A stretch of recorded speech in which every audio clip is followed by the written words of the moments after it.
welcome to another episode of Social Trends on Atlantic TV. My name is Doye. I know you've missed me because me too, I've missed you.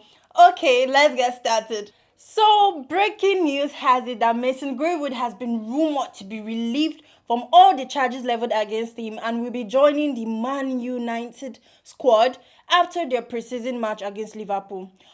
In case you don't know the story, let me give you some context to it, shall we? For those of us that follow football like myself, you know the last time I told you I was a delegate, but this time around I'm a football fan. Okay, we know that last month, a few months back, his ex-girlfriend of Mason Greenwood came out to say that he has been physically and sexually abusing her throughout the course of their relationship. If memory serves me right, I think she posted a picture of bruises on different parts of her body, and then shared a video recording where it seemed that Mason Greenwood was forcefully demanding sex from her. This led to his dismissal from the United team and was then invited by the police for questioning. However, the news have come with different reactions. Let's take a look at a few of them. And I'm going to start with Maz. He said, just cause the court case doesn't have enough evidence to convict a person doesn't prove their innocence. I mean, the court, they don't have evidence. That actually proves that he's innocent, don't you think? Then we have Erin. She said it's literally on voice recording. I bet the only reason the charges were dropped was because going through the legal stuff was too much for her to handle. You don't know unless you've been through it. Like you said, I bet. That means you're unsure. It's a probability.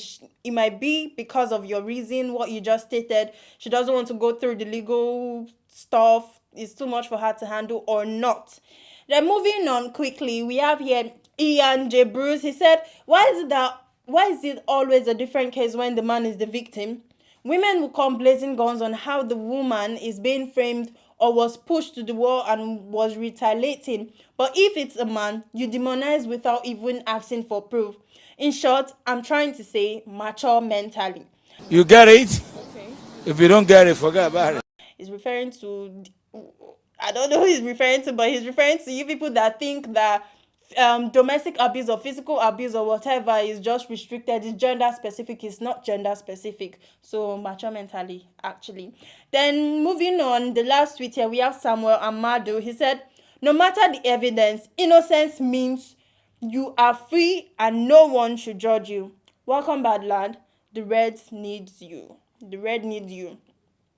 Actually, like I said in the previous tweet, the fact that the court doesn't have a case and evidence regarding to the case means you're innocent. I mean, until proven guilty, you're not guilty. So moving on to our next story, our dear Queen Elizabeth, God bless our queen, has broken the record for the longest monarch alive, becoming only the second person to achieve such feats, overtaking late King of Thailand. Who said women don't rule the world? Who said?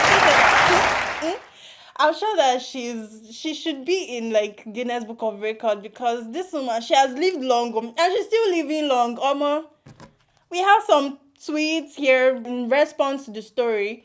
We have here Sherry Chestnut. She looked so wonderful and happy. Congratulations to her. What a wonderful accomplishment, and I admire how well loved she is by her country. She's been such a hard worker throughout the years. She has set such a good example to follow. I admire her courage and strength. I also admire her courage and strength, and congratulations to her for achieving this feat. Also, we have here Vanessa, God save the Queen, God save you, and we all love you too. And we have Kay Torres. She said, congratulations, Your Majesty, we love you. And the last tweet here, Jazz Haitha 7, best healthcare and money helps. Definitely. Definitely. You think say many people go they die if they know if they get money. Okay, well, they might still die, Shabo. But me say I get proper healthcare and money. I will live like Methuselah. Okay, moving on to our next story. I don't want peace. I want problems always. Our dear Nigeria has yet another thing, another sad story to give to us, to feed us. Anyways, bandits have reportedly abducted 50 wedding guests along the Sokoto Zamfara highway. I can't even imagine my own wedding day. Bandits show up and abduct 50 of my guests. Haba. So should we be wary of going to weddings now? Is that part of the addition to the insecurity? I have here some tweets regarding to the story. We have this name he had KB Surgeon. Okay, he said, you go to school, ASU strike. You go to farm, herdsmen. You go to church, gunmen. You travel by road, kidnappers. You travel by train, bandits. Graduate from school, no jobs. You're hungry, food is expensive. You want to travel out, immigration makes it hard.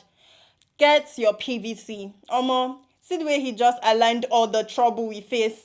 The problem plenty, it's too much. Then we have here Lord Above. It said, if they really want to end banditry, can the police or army disguise as civilians with arms and ammunition hidden inside the luggage and be plying that road every time? This will help. Or are the police and army responsible for these kidnappings?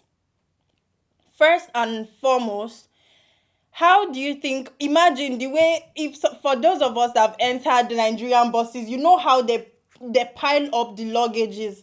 So now imagine a policeman dressed as a civilian. Before you see gun for your face, before you can even run to the back to start getting your ammunition, they never shoot you. Then the last thing he said, or are the police and army responsible for these kidnappings? If you ask me now, who I go ask? But please be mindful of what you say without evidence. Be mindful of what you say. And we have Mimi Eyamba. She said, we are beginning to normalize this act, honestly. We keep hearing this left and right. Said, how can the government allow this terrible act to continue with reckless abandon? Truly, we have lost it. They have lost it. We have lost it. This has become a norm and it shouldn't be. And we have here the last tweet concerning the story. Hope Odimegu. Let me just leave it there because this last name is really something else. So he said, Nigerians look for PVC. Bandits busy abducting Nigerians. How can you vote in an atmosphere of insecurity? Question for the public. How do we keep going on in this insecure world, in this insecure nation actually? How do we go on with that? Every day we keep hearing bad news, different things, news stories from one thing to another, from one thing to another. It's not so nice. Anyways, guys, we've come to the end of Social Trends today with me, and I hope you like it. Don't forget to subscribe, and let me not forget to thank you for liking, subscribing, and following us too, and clicking on the bell icon. I thank you very much. But don't forget to do so for those of you watching for the first time. Don't forget to like, subscribe, and click on the bell icon for notifications. Thank you so much. I love having you here. Thank you and be safe.